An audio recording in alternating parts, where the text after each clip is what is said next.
à toutes et à tous, j'ai le plaisir de vous retrouver pour ce second tuto.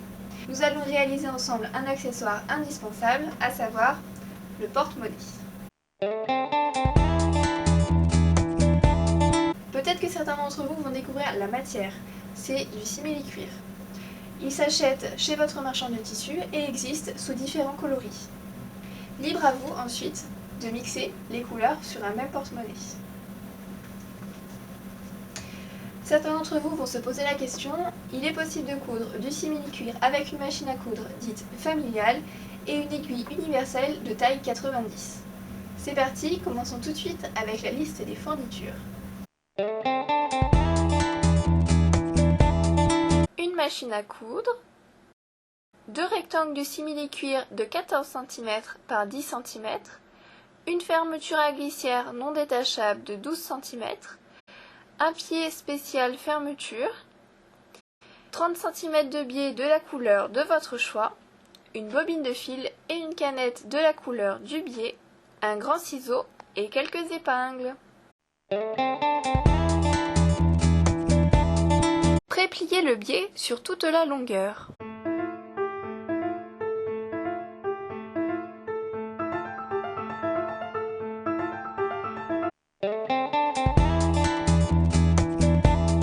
Épinglez le biais sur le premier rectangle.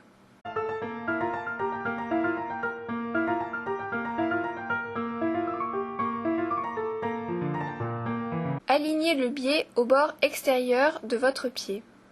Commencez et finissez votre couture avec une marche arrière pour la consolider.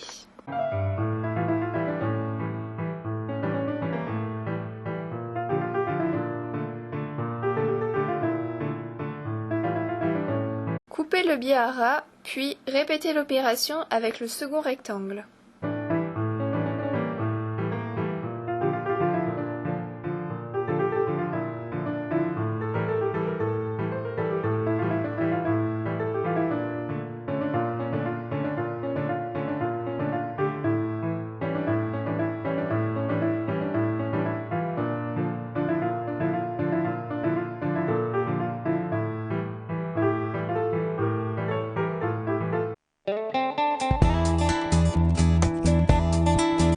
Vérifiez que votre fermeture s'ouvre bien, puis repliez les embouts sur eux-mêmes, épinglez-les, puis cousez-les.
Ouvrez entièrement la fermeture, puis épinglez le premier rectangle en centrant les 2 morceaux de fer. Le rectangle doit dépasser d'1 cm de chaque côté de la fermeture.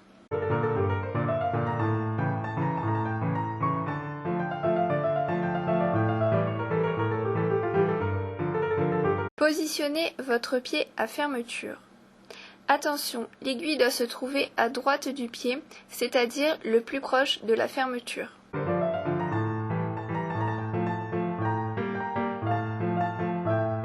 Alignez votre pied avec le bord de la fermeture et commencez à coudre.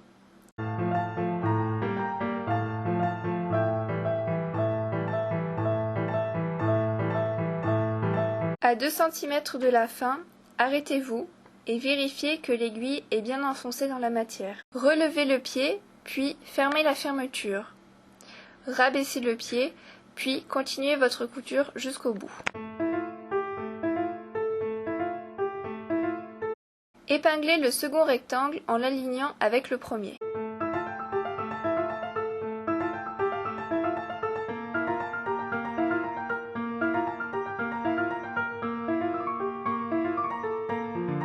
Il ne vous reste qu'à coudre en respectant les mêmes étapes que pour le premier rectangle.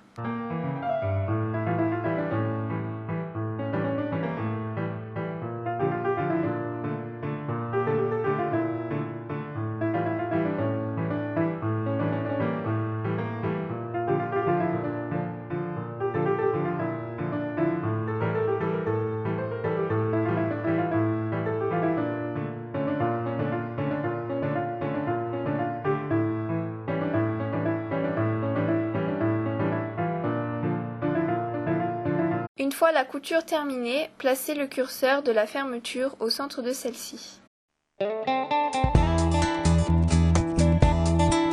Épinglez les rectangles endroit contre endroit et veillez à bien aligner tous les bords.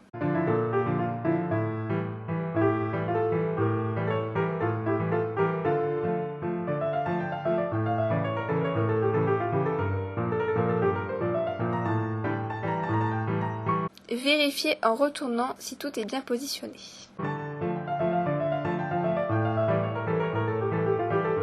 Retirez votre pied à fermeture et repositionnez le normal. Commencez votre couture entre la partie métallique et le bord, c'est-à-dire à 5 mm. La couture se fera en une fois et en arrondissant les angles.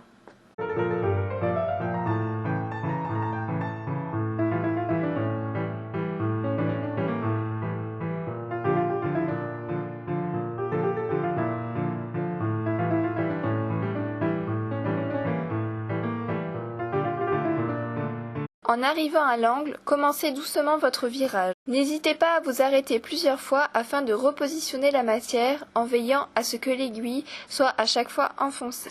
À la sortie du premier angle, continuez tout droit. Puis, attaquez le deuxième angle en douceur.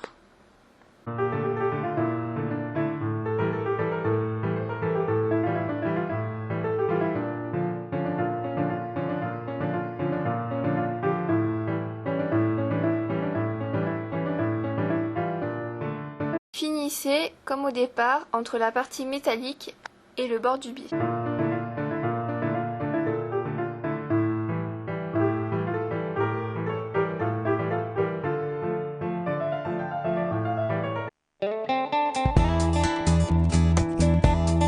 L'étape couture est finie.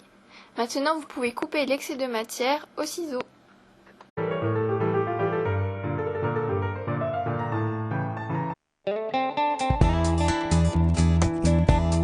Ouvrez la fermeture en entier et retournez votre porte-monnaie.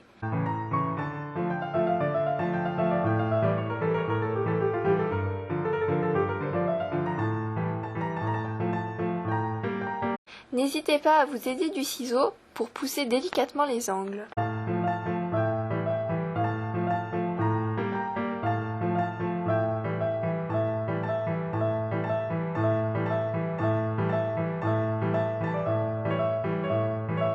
Et voilà, vous êtes heureux propriétaire d'un petit porte-monnaie. Il ne vous reste plus qu'à le remplir et à l'utiliser. En tout cas, n'hésitez pas à me dire si la vidéo vous a plu en mettant un petit pouce vert là juste en bas, en commentant ou alors en partageant avec vos amis. Et puis si vous n'avez pas envie de rater les prochains tutos, n'hésitez pas à vous abonner. En tout cas, moi je vous dis à très bientôt pour un nouveau tuto.